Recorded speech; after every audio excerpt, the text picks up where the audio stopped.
Le prélèvement à la source est d'abord une histoire de justice. Aujourd'hui, ce n'est pas juste lorsque vous devez payer un impôt élevé alors que vos revenus ont diminué parce que vous êtes parti à la retraite ou parce que vous êtes au chômage. Il faut donc redonner de la justice dans le prélèvement de l'impôt. Il ne s'agit pas de modifier l'impôt, on le calculera de la même manière.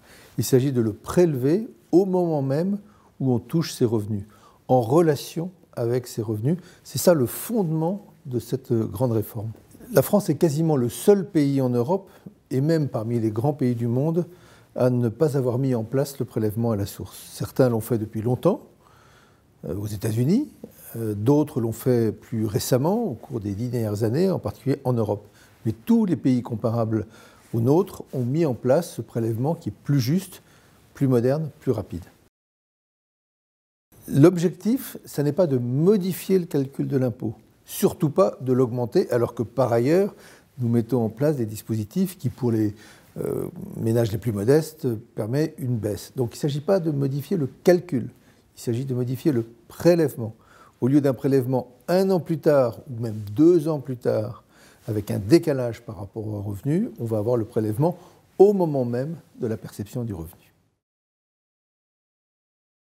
Tous les contribuables seront concernés puisque tous les revenus salariés, sous forme d'un prélèvement à la source fait par l'employeur, celui qui verse le salaire, les pensionnés, c'est ceux qui versent les pensions, les retraites qui procéderont au prélèvement, et puis les revenus des indépendants les feront l'objet d'acomptes émis par la Direction générale des finances publiques régulièrement, qui tiendront compte de la situation et des taux connus l'année précédente.